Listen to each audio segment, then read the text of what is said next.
So, okay. Yeah, what I just mentioned, I have been not at the tech side before, meaning I've been watching them and being on the dark side, actually listening to the tech before. So was pretty much happy that actually we got the initiative of restarting it, although we cannot officially call it the tech one. But I'm very much in favor of these community events as such, because we have the opportunity actually to talk to each other and getting in direct connection also with the speakers and the experts with real hands experience on the floor, and that's exactly what I wanted to show you today also. You will notice a bit that this is a bit of an exception on the presentation you have seen before today and yesterday.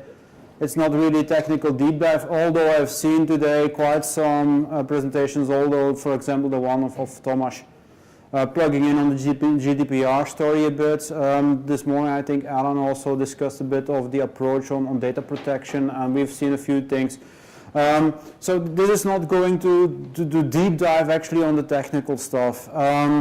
Although that you might have seen me before, I think now 20 years in the Microsoft community. I've been focusing until more or less last year very heavily on MIM or FIM or MIS or whatever.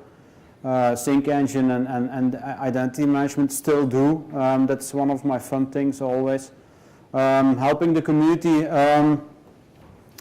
on that level. I have been MVP before 2008, 2012, but then I for a short while joined Microsoft, and then you lose your title, and I got back actually as an independent now, and that's where we start now. In 2016, so I got quite a lot of people asking for more identity support, more locally in Belgium, so I answered that call for help and going independent now, working with a lot of local partners, still doing the same job, but much more fun. So you will see me, and of course you can quickly find me on LinkedIn. Go ahead. I do a lot of things. 24 hours in a day is usually not enough. I still work in the background a bit, publishing a few things on MIM, but you will likely see me more on Wiki.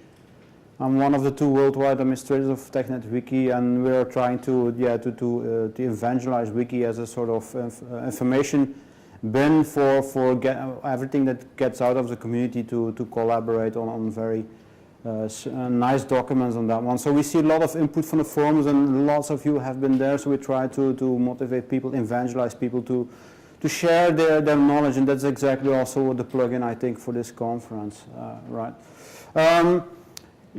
Half a year ago almost, I got the opportunity to start off as the CISO, the Chief Information Security Officer of Brussels Airport. And then I got dragged into the GDPR stuff, security stuff, so this is one of the things that actually is very much alive, and I hope I can share my experiences a bit on this one. It still is moving, still lots of things are growing. It's not really technical anymore, but I think that GDP or GDPR can form the glue a bit between all the technology and the discussions we had actually last 2 days. So let's grab up a bit of these things and put it all together. So there we go.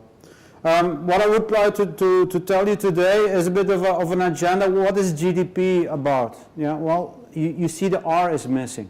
Right. A very important thing, although we will start off the story actually a bit of GDPR, as will be active in 25th of May next year. The strange thing is that there's a lot of communication, a lot of marketing, but why is it not speeding up in implementations? And that's one of the things I also want to point out a bit. Why is it so difficult to get GDP implemented for companies? Of course, I will try to tell you where you can start, what you can do, because there's lots of tools already available, and not a lot of people know about it or don't have the courage to get started with it. But more important, and I will show you in the next slide a bit of a help on that one, because one of the C-level people in Microsoft has published this morning a very interesting tweet on that one. I think if you want to get GDPR running and really fundamentally working, as we have also been showing around, which is called defense in depth or layered security, this is mainly a part of that one. But most people that think about defense in depth think about technology, and that's not the case. Security is not only about technology, and that's what I want to explain and how you can implement it. Yeah, just to close out a few things before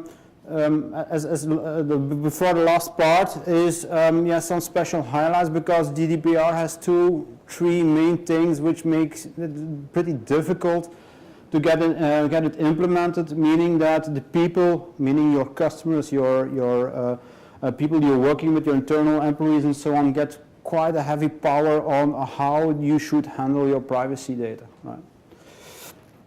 Last but not least, yeah, with a few things that you should think of as company, I also have provided a few slides with some extra material, so it's absolutely not enough to cover this in an hour, but let me get you started on this one. I mentioned this morning, still preparing my slides a bit tuning of this one, is that Brad Smith actually tweeted this morning from the Gartner conference. And yeah, I needed to look at twice before I actually grabbed it what he said.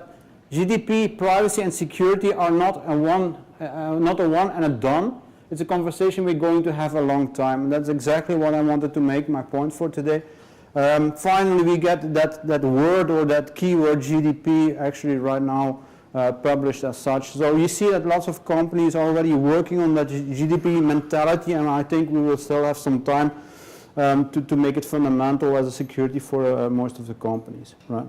Well, another thing is lots of companies, and Gartner, Microsoft, AIPP, so the International Association for Privacy Professionals, have been conducting quite some surveys over the last year. One of the main questions always to security people, to C-level people is how far do you stand, how far are you for GDPR, right? The typical answers, and you can't put it in numbers as such, is, well, GDPR what? That's usually the wrong answer, and pretty much an interesting indication. Oh, it will blow over. Last week or 2 weeks ago, actually, I was talking to the CEO of an international transport organization in Belgium. He said, well, I don't care. I said, why not? Well, it's a law. Everyone will get some trouble on it, and by May 2018, it will be skipped. Okay. Good thought about it, but let's see what will happen in the next 6 months, right?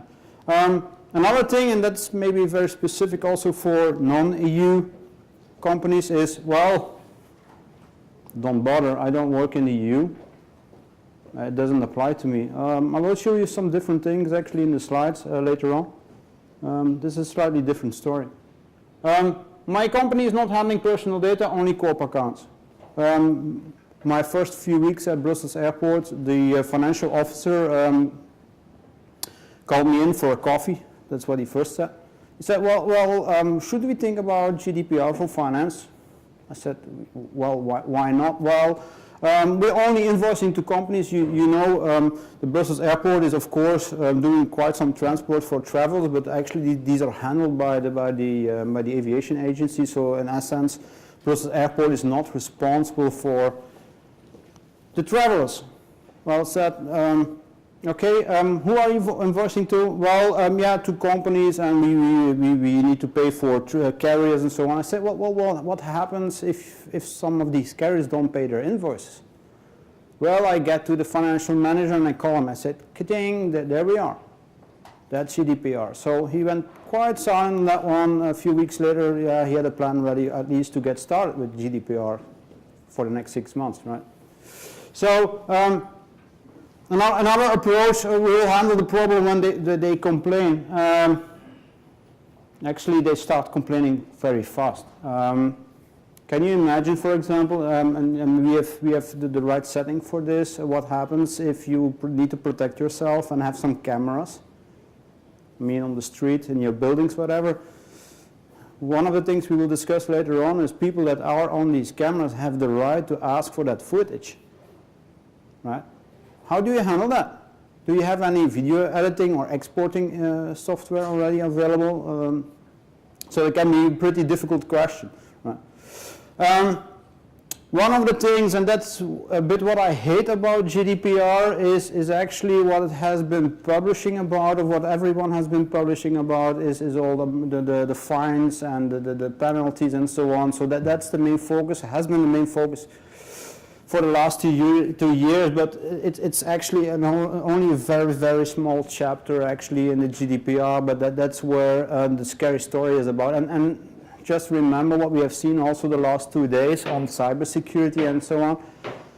That's usually where security starts, but I'm not convinced that this is the right way to do it. And I will show you a few things that you will see in GDPR that you can easily get started with without making your CEO scared to get it implemented. Right?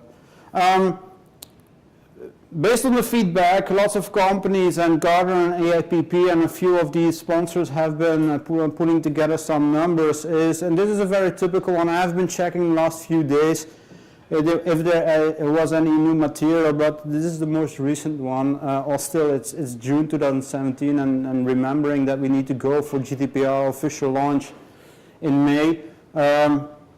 It's not always reliable data, be considerate about it, think about it, but also the volume of the statistical data is not always relevant, but still it might be a signal. Very simply said, if you talk about small companies, larger companies, EU-based, implementing GDPR, you see that more than half of these companies are still not there or even not planning about GDPR. If you look at the number that should be ready, we only can cover almost 15%, 20% is more or less, 21% is more or less the numbers you see with different statistics. That's not much, right? And within 6 months, getting there will not happen, right? And that's also one of the things I will try to explain is that, to pick your battles, to try to try to get as ready as possible. But you will not be fully coverable, so in the dark green zone you will probably not get there if you're not already started right now. In the last 2 years I've been working with multiple companies on a few things. I only know one that is fully compatible, fully certified, although it does not exist for GDPR, for only one company in the harbor of Antwerp, and that's a pretty disappointing number as such. Just a quick question, and show me some hands on that one. Who has actually read the text of GDPR fully? Yes. Would you, John? I don't remember the text. No, absolutely, and meaning I can show you right here. This is the only way that you can get it is to mark some keywords, and that's what I'm going to do for you right now. We will not run through the full text, of course, in 1 hour, but let me highlight some key points, and it is not commercial. Let me get clear for that one. Still, it's quite interesting to see what needs to be done and how the GDPR is constructed, and you will be surprised looking back at the sessions, that you have seen the last few days. A lot of things will come back on that one. So we can pick a lot of things and make it the best out of it, right? Good. Very high level. The text itself is something like 88 pages, but I don't know how it works in the US, but legal pages is one thing, that's the law, and that's what the GDPR itself is. It's split in 2 things. First of all, it contains quite some conditions why that data protection is needed. Well, I don't need to explain that. I think you know very well on that one. The rest of it is a set of 99 articles, what exactly the rule and the law should be and is. Right? But a bit of legal on that one. A law does not exist on itself. It's always being accompanied with a directive, and we have also a GDPR directive which says in more detail what exactly should be executed. I'm not talking about that one. It's pretty similar. It has the same body on that one, but it puts in practice actually on a few things. Please realize on that one that it's a pretty fresh law as such. And if once you start implementing it, you will quickly find out that there are quite some gray areas on that one, and that's what Working Party 29 is also covering. So it's a sort of working group that tries to find out if there are some additional decision or practical decisions needed, for example, on the fines that has been published 2 weeks ago. They have made a clear statement how these fines should be interpreted, and I will come back during the presentation on that one, for example. Yeah, of course, you will get a free giveaway on that one. The first one who can surf to that URL, both for the languages in English as for any important language or language in the EU. You can find the version on that one, and you can start reading that one. So I hope next year that at least we will have the clause of have the group that read that text. Right. How did the GDPR actually exist, or did it get up? There's a history about it, and in '95 we already had a directive on that one, and you see that European laws are numbered by year and then have a following number. This is the privacy protection, actually. It's a very limited set of implementation, but you see also it's a directive. It's not a law. So the countries like Belgium, Netherlands and Germany, for example, were free to adopt it if they wanted to do so. So it was not a mandatory law as such. That's a huge change now for GDPR. Essentially, companies are not forced to adopt it. They're under the law anyway. So they can adapt the law a bit to local circumstances, like, for example, Germany already has done, and Netherlands. Now, going the GDPR into force for Netherlands and Germany, there's little work to do because they already adopted it. Right?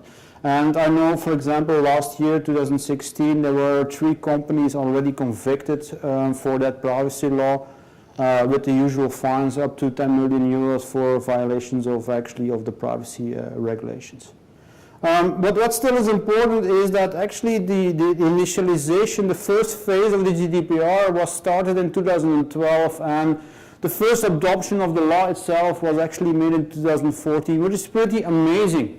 Meaning that what we see right now is a lot of delayed action of the companies putting GDPR in place, saying that, well, it's just recent law, it got into action in 2016, we can't make it by 2018. Well, that's wrong. Right. It is already there since 2014. What happened? Lots of companies ignored it, didn't take notice of it, didn't understand what happened, and they just waited to see what happened. Right. Now, many companies, as I showed you, the numbers are not ready to go for, and within 6 months it will not happen. Right. So it will be a very interesting time around May 2018 what will happen. Right, the deadline now is at 25th of May 2018. That will mean that the law is actually in full force. It's active right now, but you can't go to court right now to report any violations. You can try to make a note of it to the company that you're trying to sue, but actually going to court will only be possible in May 2018. And that will be a very interesting time at that time. Right. Good. Very quickly. How is the GDPR actually structured? We have 11 main chapters, right? So groups of articles that cover a specific topic. We have an introduction to that one, and what I highlighted right here, the 2 main topics that are interesting for security officers or security IT pros are actually chapter 2 and chapter 3. I will highlight them and give a bit more details on these ones. The principles are very interesting because I haven't seen any laws or any regulations as such within IT security that actually are very clear on how actually you should implement and what you should implement. One other thing, and that's the most disruptive function actually in GDPR, is the rights of the subject. The subject you should consider as the person that actually for which you save data, right? That's called the subject, and that's a very strong term actually in GDPR. In the next part, you will see actually the action as company and how you are classified as company, as controller or processor, and your duties you have are classified actually in these things. Very simply said, the controller, you manage the data, you are responsible for the data, and you decide what you do with the data. The processor just executes. And for example, if you go to cloud, what we have been discussing actually the last 2 days, if you're using Azure or whatever, Microsoft is in that case a processor. You decide what happens with the data, you're a controller. Right? So you become also legally accountable for a few things, and that will also covered later on in the presentation. Good. Yeah, we have a few things extra later on, also how data transfer works. For example, what's the condition that you can transport European data into the US or not? What are the conditions to maintain that data? And later on we will also see that, for example, a very interesting one is the remedy and the liability stuff. That's where the fines are. Also what we didn't know before in the Europe actually is also delegated acts. You know, these class actions that you very well know in the US is also kind of built in the GDPR, that you have the force as a single user to assign a company or, for example, a lawyer to act on your behalf to reinforce that you can defend your rights within the GDPR. So that's also explicitly built in the articles. If I deep dive a bit more in chapter 2, you see a few interesting things. For example, this article 5 is principles relating to processing of the personal data. How can you achieve, how can you acquire that data, what you should do with it. For example, the principle of data limitation, the purpose of your data, what you are going to do, it is all covered by that article, right? Also, one of the things you will see here is how lawful it is. What are the actions you can do with that data? Can you store it? Can you transfer it? Can you, for example, give that data to, for example, partners, yes or no, depending on what has been decided in Article 5, right? One of the other things, and that's a very important one, for example, also for direct marketing. Please remark that direct marketing is usually targeted at prospects, not actual customers yet, right? Because if you're a customer under GDPR, you have the consent, or you give the consent to your partner who is executing the contract to use your data. So there's a contractual obligation. But if you're a prospect, you want to know something commercially about something, it's getting very difficult actually what you can do with the data. And this is one of the things where, for example, marketing companies are getting very much worried about, because they officially cannot contact you. You have not given consent to use your data, so how do you get to that data? And that's becoming very difficult, because they should ask you, can I use your data, right? And more difficult than that one, and for example, if you have been downloading Java, GRE, and updates and so on, you see always that tick box, can I install Google Chrome or whatever? That's exactly where this consent module is going against it, because actually it says you need to give knowledgeable consent. It should be a white tick box, you should act it yourself, and you should have confirmation on that one. So lots of marketing companies are worrying right now, how can I actually write to my customers or to be customers, prospects, to get my marketing out, right? So we will see some news on that one in lots of cases. Other thing that you should note here is personal and sensitive data. There's a whole collection of attributes that are defined as sensitive data, like the gender. Are you part of a union? What is your belief? What is your religion? And so on. What is your color of your skin? And so on. So there's a very protective measure in GDPR on a few things. And if you are handling this kind of data, be very careful about it, of course. Good. Keep in mind, I didn't notice it right here, but in most of the cases for federal governments and public services like criminal courts and so on, there's an exclusion of this GDPR, of course, right? So you can't do your job as a court or as police force if you would need to follow this kind of consent policy rules. So they have an exclusion on this one. They can still do their job. Right? Good. Very quick. What do you need to be aware about if you start collecting personal data? First of all, there must be fairness and transparency, and very important here is that you need to define purpose limitation. Why are you using, or do you need that data, right? And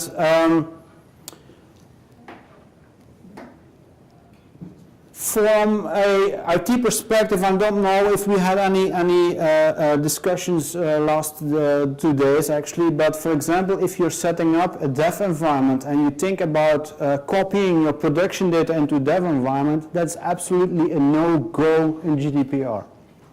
Absolutely no-go. Because actually your data that is being in production is to support your business, while the data that's in the dev environment is support your IT testing, and we had a discussion just in the last section with Michael also, is hot fixing. Stability of your system, so there is absolutely a change between purposes in your production dev environment. How do you handle that one? One of the things I will not discuss in detail is pseudonymization, right? It's a sort of variant on anonymization. But one of the troubles you will have with anonymization is that if you really scramble fully your data, one of the behaviors that change is the statistical value of it. Just to give you an example, in the prisons in Belgium, you have some statistics what the age frequency is. You have, for example, very low volume on 18 years people, the typical Gauss curve, for example, also. Is what happens with anonymization is that statistical curve will completely change, so your data in most of the cases renders unusable, right? What pseudonymization is doing is that actually it keeps in mind what the relation is to certain value attributes, like for example the birth date, right? And the statistical balance actually of your collection is kept. Which means that still people cannot be traced based on their personal data, but your collection of your data is still valuable to test against. Right.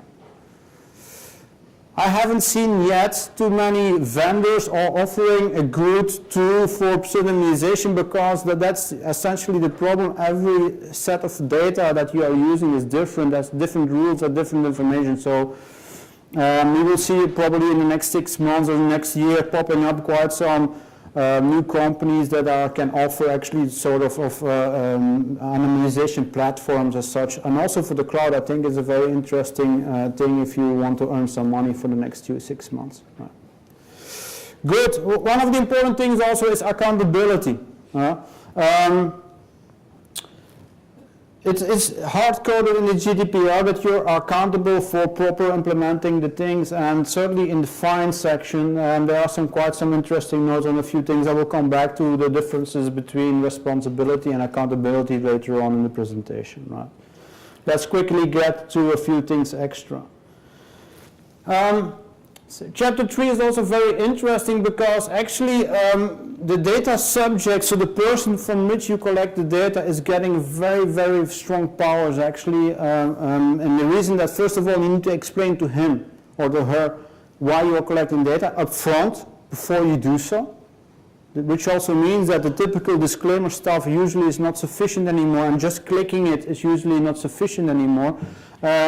One of the examples is a very strange one, but you know the typical Disney Channel and the children's television channels, right? You have them online also on YouTube and a few things. We have some of the companies in Belgium which are very strong on these interaction with kids and multi-functional games and community stuff. Even these guys need to provide a disclaimer notice to these kids. And one of the things that GDPR says is the language that you're using must be fit to your audience. Can you imagine that all the stuff we had discussed on data security you need to explain to an 8-year-old kid? What is the consequence of clicking yes? Think about it, right? So that's one of the things that is very explicit in the law. Plus, additionally, every person, every data subject has the right to request all his data to be presented to him. Plus, more interesting, and that's also called under the data portability, I don't have it highlighted right here, but You need to present all the data, and you need to be able to export all the data in a readable format, machine readable format, to be allowed to be exported to hand it over to your competition. Very simply set up as an easy example on this one. For example, if you decide to switch over from, for example, your telecom provider, all the history of your invoices, all the history of your calls, all your data mobility stuff you have from one vendor must be able to go over, transport it to your competition stuff. Think about it. It's not always as simple, right?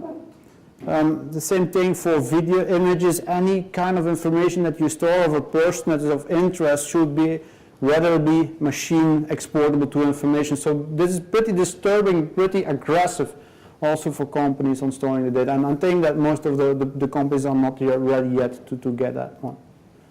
Right? Moving over to a few extra sessions, I will skip, of course, a few things. It's nearly impossible to discuss all the stuff in 1 hour, but let me highlight a few extra. Article 25 in Chapter 4 says very, very, very explicitly, black and white on paper, data protection by design and data protection by default is mandatory. If you read through a bit, and that's why it's very interesting at least to get through the text, there is an English version of that one also. GDPR explicitly says you should prepare as soon as possible to implement all security, data protection by default and data protection by design. So all your systems that handle any kind of personal data should secure by design. They do realize, of course, that it takes some time to convert your existing system, but there is no way out, right? As soon as possible. Good. And of course, the penalties. One of the things that you should know about, and that's also explained in the GDPR, and not all people understand this, but if you violate the GDPR regulations by primary reasons, meaning that you do not respect the law, you could get a fine up to 20 million euros, or 4% of your yearly turnover, and which of one is the maximum of it. Not the minimal one, the maximum one. Keep in mind that also subsidiaries are actually considered as a group. So for example, Microsoft that has a small office in Belgium with 350 people, if they violate the law, it's Microsoft as global that can be fined. If it seems that actually the group, Microsoft as a group, has made the decision to wrongly use some data. Even if you would follow the best practice, there is also secondary level, 10 million euros, yeah, half of it, just half of it, but still 2% maximum. It's for minor breaches. If you have done whatever is possible to protect your data and still you leak data or you get an incident, as we had discussed the last 2 days, by data leakage or by PETIA or whatever, you can still face up to 10 million euro fines of this one. Of course, with a good lawyer, if you can explain, well, I did whatever I possible and it's not my fault, then you can try to get out of it, but it will be pretty hard because you are finally responsible for maintaining the data correctly. Right. And using the techniques we have seen the last 2 days, you should get at an acceptable level of protection a few things, and that's exactly what I'm going to explain in the next few slides on setting up. Right. Quick question for you. Do you know the difference between responsibility and accountability? There are 2 parameters that I would like to hear about. Any idea?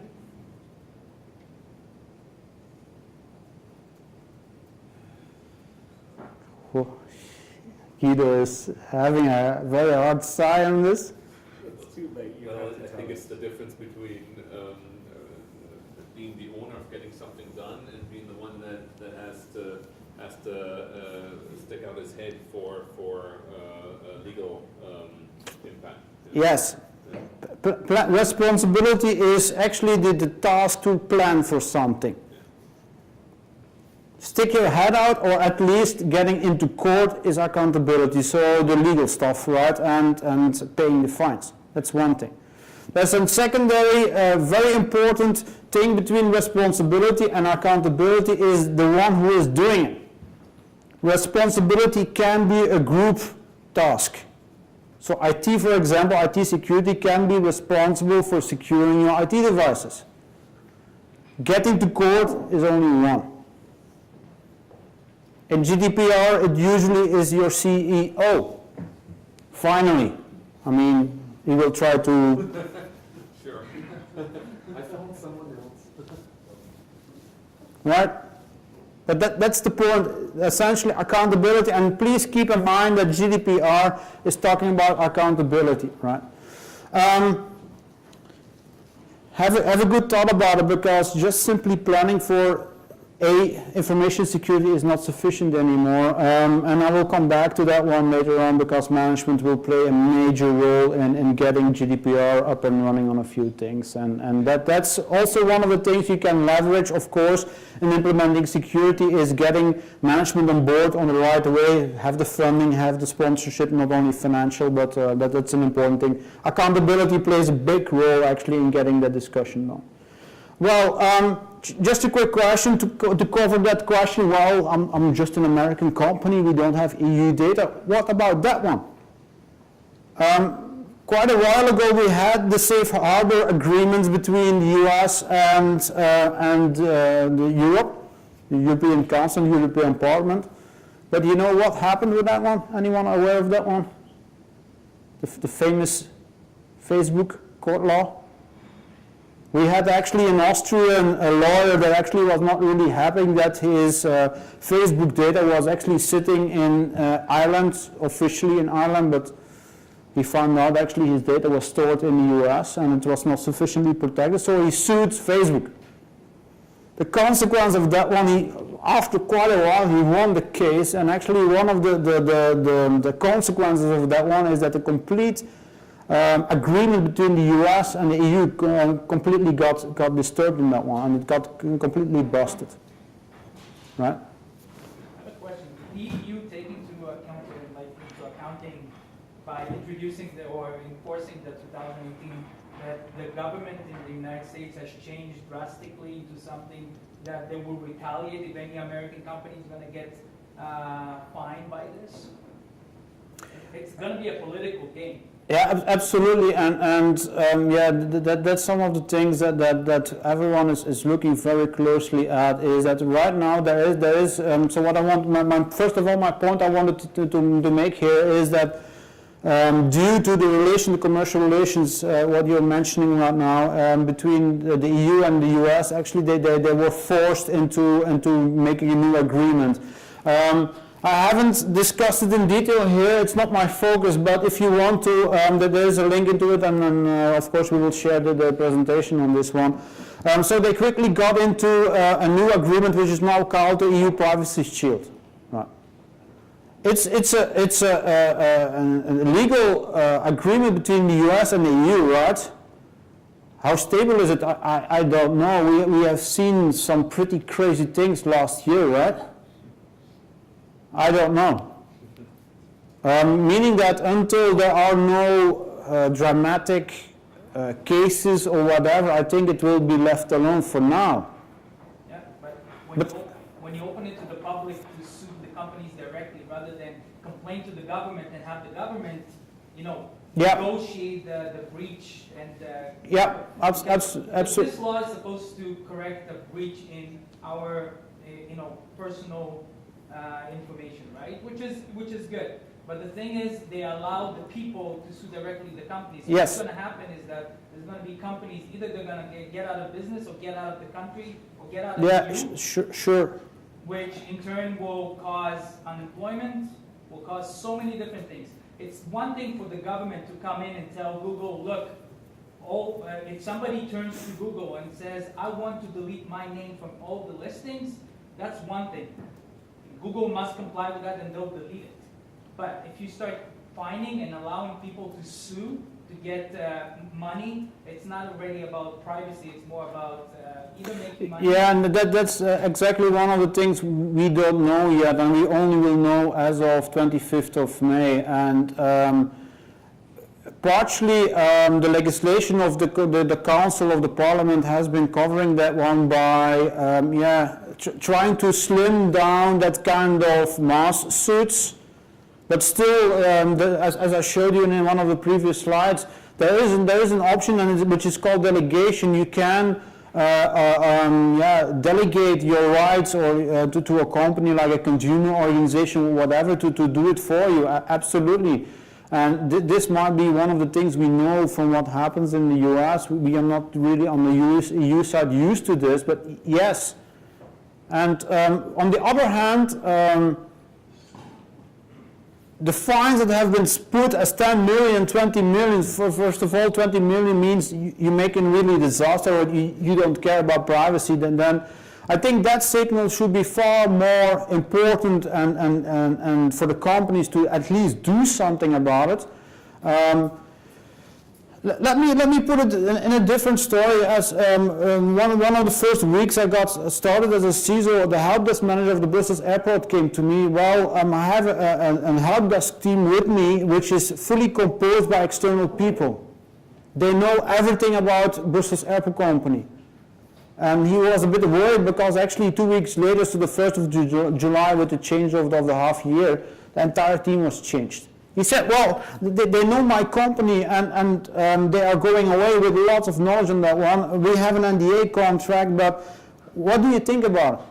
I read the contract and said, well, there is a fine of breach of publication of confidential information of €250. I just take it $250. What do you think that the company will do? They don't care.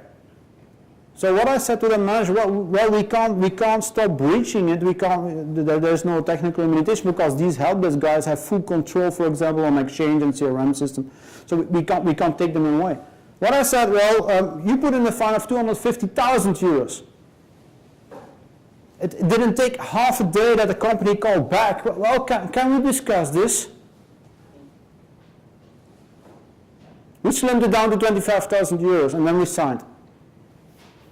So yes, is there a risk that actually companies will go out of business? Yes, absolutely. But then you need to play it really dirty as such for doing so. And what I explained, for example, just a few minutes ago, direct marketing will be one of them. Because they think right now that they're untouchable. They're still, as I mentioned, I started my company almost a year ago. I got every single day I get a message from any company. Hey, you're doing IT. Don't you want to have this software? Here's your email address. Can you have it? You want to buy a list of. Yeah, and there's a very good remark because, for example, buying these information lists right now is a completely no-go. With one exception, if it's company data, meaning that I made a mistake that as such that my official registration as a company is now listed with my first name and company name, the one you see on the slide there. So it's for me right now pretty difficult to explain to these companies, well, you can't use my professionals. What I should do first is make it info@company.com, and then I can fight the battle. And it will happen. As I mentioned, Germany has adopted the law already quite a while ago, and they sued actually 2-3 companies for 10 million and plus on that one. Yes, that's the risk on a few things. Right, if you need to know more about it for the US colleagues, I've provided the links, and it's pretty interesting to see also from the US side. If you think, well, I have some EU data, and that can be very simple as my first name, last name, and telephone number. As soon as it's in your system, you're dead. Right? So keep in mind of that one, and a few things. We need to make some progress on the presentation. What I wanted to point out is that there are some key points as I wanted to wrap up a few things on GDPR, communication, protection of technical data, finding the process for that one, meaning the planning for the notifications to your users and your subjects on that one, accountability, what I mentioned, the fines, and of course awareness on a few things. I will come back to that one later on. So knowing what you need to do about this technical data, right? Good. I know it's very pressed, actually in half an hour to discuss the GDPR. One of the typical questions, if you don't grab it, or at least if your CEO don't grab it, There's a provision actually in GDPR also is hire DPO, Data Protection Officer. Although that the law says, well, you need to have automated process, you need to have a certain volume of company before you should think about a DPO. My general advice is anyway, try to find a DPO. It can be a VDPO, meaning a virtual DPO, or a hired DPO from an external company that comes in one day in a week, for example, to help you out on these legal purposes on a few things. So let's see what will happen in the next few months on that one. Just a few side remarks on this one. If you consider the GDPR, it's a law, right? Which means that essentially if you're not complying to the law, and that's exactly what we got the question about, is if you're not compliant, it's a violation, right? You're ready to get sued in court. So that's the hard stuff. Plus, keep in mind that GDPR is a law, and as you know, a bit of legal stuff and how a law gets composed. I showed you the time frame on this one. This is already in works for more than 5 years now. It takes time, right? So a law is absolutely no reference to best practices, right? So it's still in Slack with one exception I will show you later on. Yeah, the iPad actually of the Apple is not presenting everything correctly right here. But what I want to mention also is that not only the law is not best practices, it's quite behind also on acting on reality. We have had quite some interesting presentations this 2 days on what cybersecurity is right now. So GDPR is not following up actually on the actual status of the security. Although it says in lots of modules you should apply the most recent technology. So the mindset is in there. Right? I have a question there. Google targets advertisement, where you can go into any website nowadays and whatever you search before and stuff like that, and Google will bring up some products on the site. Is that part of the GDPR? Yes, absolutely. If it concerns a profile of a European citizen, yes, absolutely. Because it's not necessarily his details, but it's things that he looked into. Let's say he went to AliExpress, saw a product, that product will start showing up in... Every single attribute that can help you to identify one single person is GDPR data. And that can go down to IP address, MAC address, computer signatures, just name it. As soon as you got the skills like Michael, whatever, to find someone, it's GDPR. Yeah, if you've got like a password, forgotten password self-service, that people answer the questions, what state were you born in, or whatever, is that GDPR data? That's GDPR data. LinkedIn? Yes. When I search and I'm a premium... Every single attribute that can link you to, and let me put it that way, is the official term is identifiable person, you're under GDPR. So let me put it very extremely, you host a Microsoft.com website in the US, you track your visitors and someone's coming in from you looking at your website, GDPR. Of course, under the EU and US agreements, but it is officially covered by GDPR. Yes, absolutely. So that's also one of the points I wanted to make about the discussion with my financial manager. You get into GDPR personal data very, very, very quickly. You can't, technically speaking, almost, you can't separate the company data from personal data. You can, but the sooner you get into personal responsibilities, accountabilities, GDPR. Absolutely. Right? That's one of the things I also wanted to add. Although that GDPR is only about personal data, it's not discussing any company data. But still, and that's the point I wanted to make for today. If you want to get into GDP as a sort of general data protection mindset, that's exactly the switch you need to make. Right. Does that apply to the employee as well? Yes. Although that in GDPR explicitly there's a set of conditions as an employer you need to be aware of. You need to have the data. In some of the cases, you need to know, for example, what's the gender of someone, what's the relationships and the marital history and so on.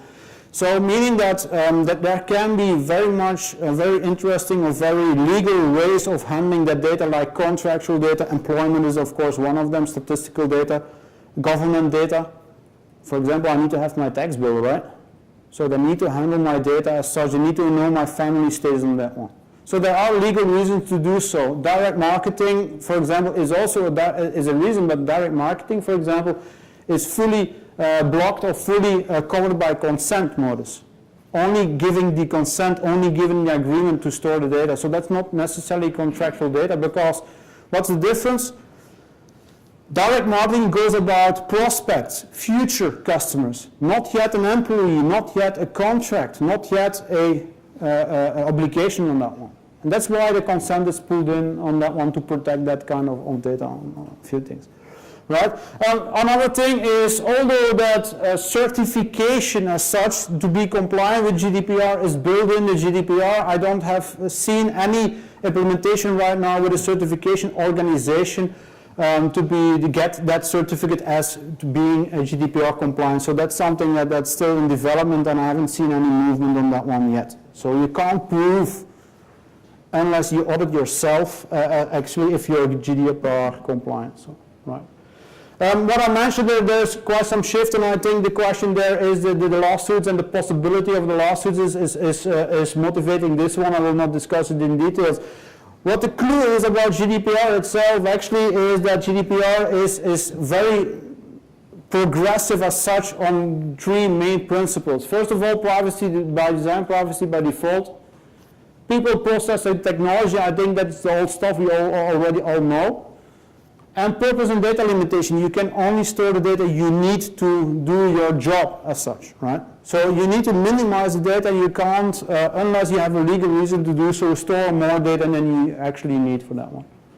Good. Very quickly on this one, first of all, if you want to build in a privacy by design, as the discussion is already clear, I think you can't simply stick to privacy by design. If you want to implement it, you will need security by design to take the broader scope. And I think all the discussions we had, like Michael, and we had this morning also very interesting setup on cybersecurity.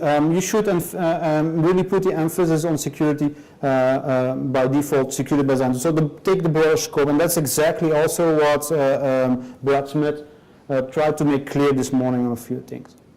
Right? Just quickly, why don't we see GDPR reference cases? Why don't we see successful stories? Why don't we get that kind of things like we had, for example, with the Windows 2000 bug, right?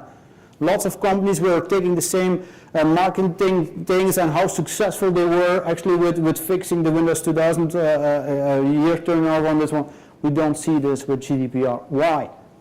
First of all, every single organization has its own particular setups and a few things, but plus more important, this is a very typical discussion you get actually when implementing GDPR. So due to the accountability we had, management is getting worried about it. They can get sued, they can need to pay the fines, 10 to 20 millions on that one, so they get worried. But the first thing they ask, well, there is new legislation, you know this one.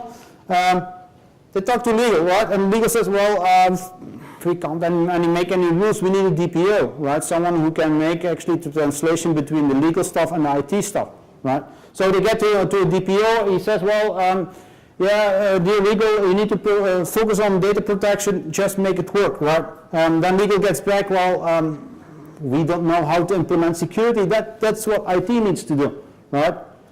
Then IT says, well, can we have some budget to protect the stuff and to go into cloud, to build RMS and to build all the technical functionality?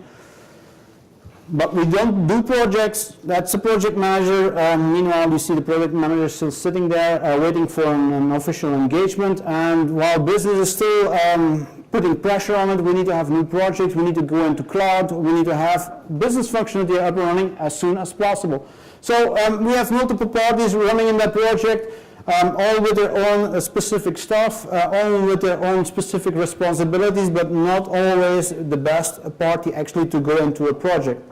And that's also one of the things that, that is usually failing, is that we don't have one architect or one project manager that's taking the responsibility to get everything in place in a few things, right? Either, One more thing why I don't have success cases, because the first one that will post one is going to become the target to be proven not, and then there's going to be a case for lawsuit. yeah, chicken and egg solution, absolutely, absolutely. I know quite some companies, IT companies and consulting companies are trying to get these cases, sorry, I'm switching a bit too quickly here, are trying to get these phases out, because still, commercially speaking, it's still quite important to get to that level. So these cases are still important, and that's quite strange why we don't get these success cases yet, because we don't have them yet.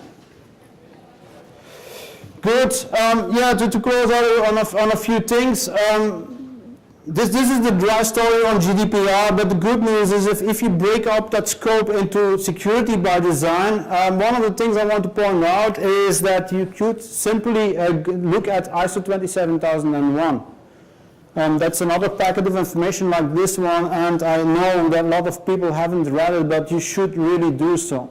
ISO 27000 is not a law, it's best practice, so it has been built over the years by a community that actually has been putting together quite some suggestions on how you should put it. And there's a very interesting structure in ISO 27000 that will allow you actually to cover all these mandatory fixes you need to put in place for GDPR. One of the things that ISO 27000 is also focusing is the PDCA cycle. Has anyone already know what PDCA is? Plan, do, check, act, and start over again. Right? And that's exactly what the ISO 27000 is planning for on a few things. Very quickly, also, if you look at the ISO 27000, it has an annex, so if you're looking into technical implementation, so you take the second document, so you take the second version of ISO 27000, sorry.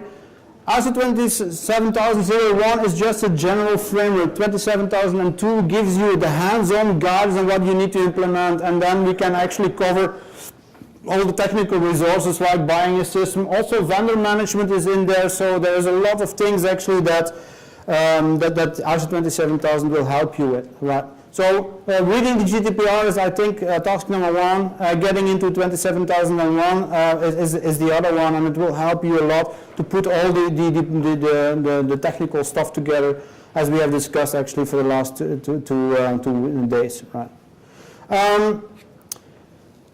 One of the other things, it's not sufficient to simply protect your infrastructure. One of the things I already mentioned from the beginning, do you recall what I mentioned, PPT, people, process, and technology? Typically, IT pros focus on that last part, but you can't have security without also the process and the people part on that one.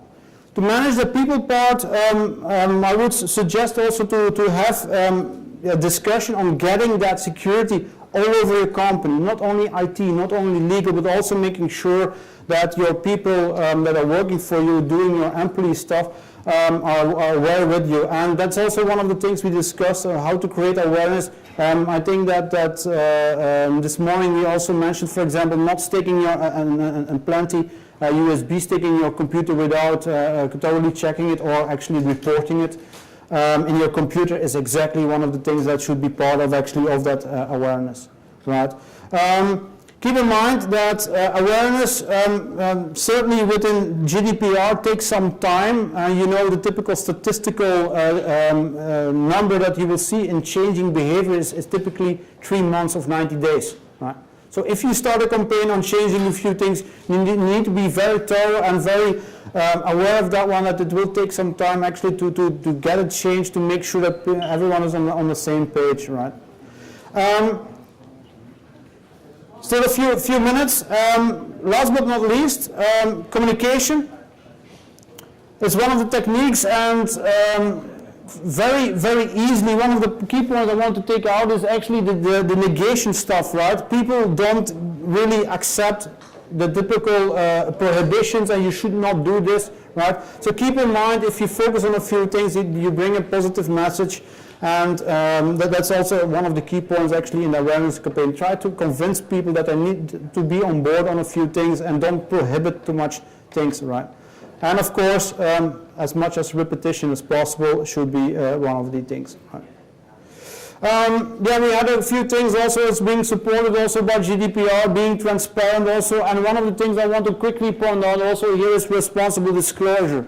As an IT department, you cannot know everything, you cannot see everything, although you have marvelous monitoring on your cloud solution. Make sure that you build in a process and procedure for responsible disclosure. What is that? It is that actually you allow people to report on issues without having a revenge action taken by their manager or by the IT department, whatever, to do so. Good. Yeah, I had two time fillers actually also on the last part of the slide, but I'll give it for a read later on. So mentioning, as we already discussed a bit, that the special power that people get under GDPR, lawsuits and so on, is right at the hand of the people personally speaking. So not anymore at the law level or government level, really at the hands of the people itself. Right. That also means that as a company you need to be aware of that one, and exactly to avoid getting out of business on a few things, it's time to act on a few things, right? Good. What I want to point out here, take a bit of time to read the GDPR, it's really, really worth it. We will not fix it in an hour, but second thing is with the GDPR, try to invest a bit of time in the ISO 27000. It's not the only one, but there's far more to do so. ISO 27000 is about IT security. There's also a module on privacy, and that's called the ISO 29100. So there's plenty of stuff already been done for you. The only thing is that each of these documents will cost a few bucks, so you need to have some funding by your boss to get there. And more important, to get successful implementation of your data protection, and make sure that everyone is on board on a few things. And I hope that the presentation, if you review it later on, will provide you with some practical stuff. Right? I have, of course, some additional links on that one.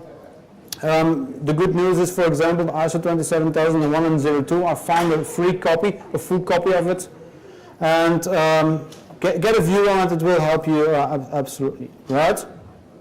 Good. The good news is also getting ready. Microsoft has also provided some GDPR tool sets, benchmark tooling and so on, so that will help you out actually on finding out where you are, at least if you're working on it or willing to work on it. Okay? Good. Bit of pressure for the last minute, isn't it? I think I have some stuff already for next year, isn't it? So, hint for some prayers, isn't it? So, thank you for your attention.